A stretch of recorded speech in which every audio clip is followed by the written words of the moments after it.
Has Senator Cory Booker emerged as the new leader of the Democratic Party that we've all been hoping for? Well, he has some hella good stamina. He stood up there for 25 hours and 5 minutes and filibustered President Trump's policies and the Republican Congress's policies. Now, Republicans are mocking him. They're saying, oh, he wasn't filibustering a certain bill. That's not a requirement for a filibuster. That's not a requirement to be bold. I mean, he was still bold. He broke Strom Thurmond's record. His 24-hour filibuster got eclipsed by Cory Booker's 25-hour filibuster, talking about all the dangers of the Trump administration's policies, their tax cuts for the wealthy at the expense of the poor and the middle class in the form of cuts to Social Security, Medicare, Medicaid, just gutting the administrative state. So he went nuclear, and he spoke to a lot of domestic concerns that many Americans have. There were some leftists criticizing him, and I think mostly in good faith, but still, criticizing him for the fact that he did not mention foreign policy. And yes, foreign policy does seem like the type of thing you would bring up in a 25-hour long speech. I mean, 25 hours is insanely long, and he didn't bring up Israel or Gaza or anything like that, but he doesn't need to. You don't need to criticize every single thing that you disagree with the president on, or anyone on for that matter. His main focus was domestic policy, essentially speaking to the American people and saying, look, I know that you're most concerned with whether or not you are going to be able to make ends meet.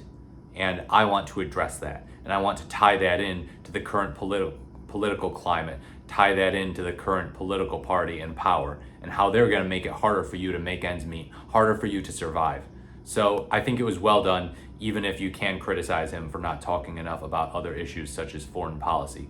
So Cory Booker has always been one of those guys that seemed to play a supporting role in the Democratic Party. You know, he did all right in the Democratic primary in 2020. And by all right, I mean he got onto the main debate stage at least. He got onto the debate stage with the other candidates. He was never polling at the level of Joe Biden, Bernie Sanders, Elizabeth Warren, or Pete Buttigieg. But he got on. He had some awkward moments where he spoke Spanish.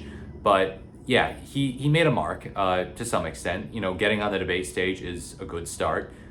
He ripped Joe Biden in one memorable line of attack, I think, where he attacked Joe Biden's view on drug legalization.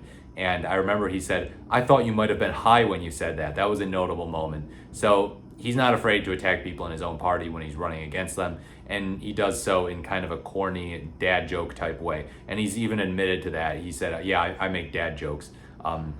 He's 6'4". He's got a powerful presence. He's very emotional, I guess you could say, emotive. Like he's not a cold fish or anything. He doesn't come across as super stoic.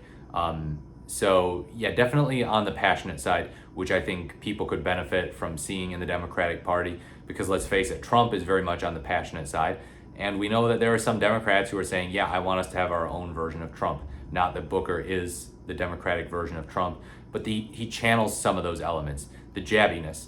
I remember one time in 2019 on Seth Meyers' show, Cory Booker actually said that he thought about punching Trump in the face. He said something to that effect, like, when I see this man, I just want to punch him in the face, you know, because I've got testosterone and I'm a manly man. I don't, obviously, because he's an old man, but it's the feeling that I get, which, you know, it's pretty edgy. I mean, it's an edgy thing to say, and a lot of Democrats are yearning for something like that. You know, we've seen it with like Tesla attacks where it's like, okay, guys, please get some balls and please act aggressive.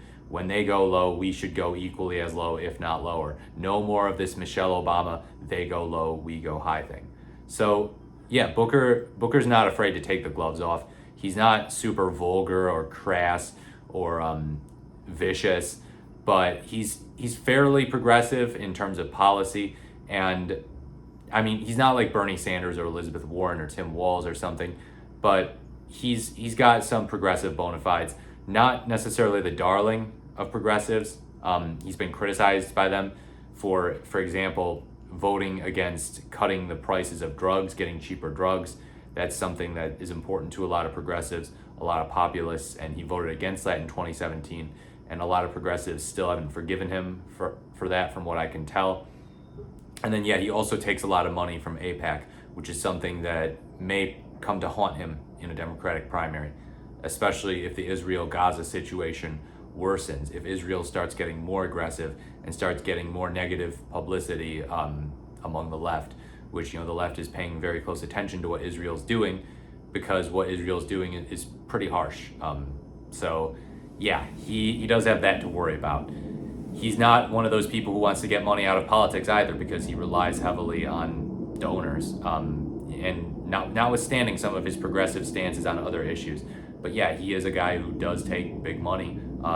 Many Republicans do that, obviously. So that's not to say, oh, he's worse than the Republicans, but it's just something to be aware of for progressives who might want to support someone like that in 2028, or want to prop him up just as a general critic of Trump, and a leader within the Democratic Party. So I haven't heard that much about him since the filibuster. Like, has he been interviewed? I haven't quite followed up on that. Obviously, Chuck Schumer congratulated him, and they gave him a huge round of applause. And the right mocked him. The left mostly praised him, but also kind of criticized him for not bringing up foreign policy. But yeah, it was a well done speech from what I could tell. I think domestic policies are the most important thing to talk about at the moment. That doesn't mean other issues are not important. For example, the El Salvadorian prison policy of Trump, which that's sort of domestic policy, but also relates to foreign nations, where he's sending these so-called gang members, which he's not proving that they're gang members in the slightest. There's no due process for these people. They're not giving them any due process. They're violating their constitutional rights, and it's a travesty. But he's sending them to El Salvador. He's talking about taking Greenland. He's doing tariffs, obviously, which that's economic policy and foreign policy mixed into one, and that will have an effect on the domestic scene in the United States. I feel like that's redundant to say the domestic scene in the United States, but it will have effect on Americans. Americans, as Trump himself admitted, may feel some short-term pain, but there's a big asterisk by the term short, because short may turn out to be long. We're hearing about this quote from right-wingers about, short-term pains for long-term gains.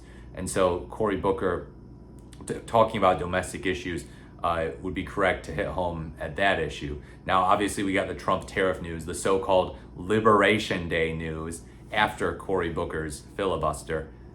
But, I think that Liberation Day news, that's one of those things that might end up proving Booker more right than he thought.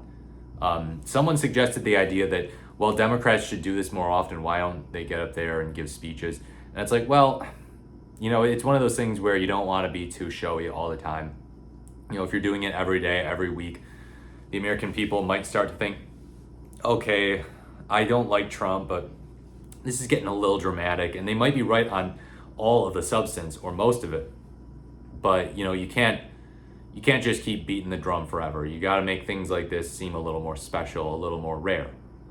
Who knows, though? Maybe some Democrat will come along and just do a 26-hour filibuster and one-up Mr. Booker. Strom Thurmond's been one-upped, so who knows? Maybe someone's just itching to come along and break the record. Hopefully he did not have any bathroom incidents while he was delivering this, and any bad bathroom incidents while delivering this filibuster speech. It must be insanely difficult to keep speaking for 25 hours straight, especially in Congress. I can think of better spots to go speak for 25 hours. For example, on this YouTube video, although I have not shot a 25-hour video yet.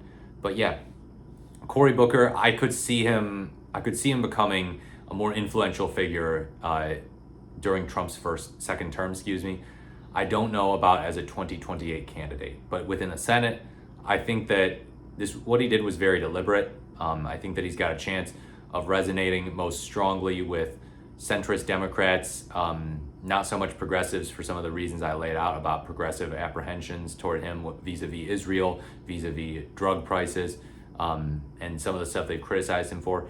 But I think that a lot of the resistance liberal types, sometimes derogatively called blue MAGA for just supporting anything the Democrats do, they have their way of labeling them. But yeah, those people will love what Cory Booker's doing, and those people are gradually moving left.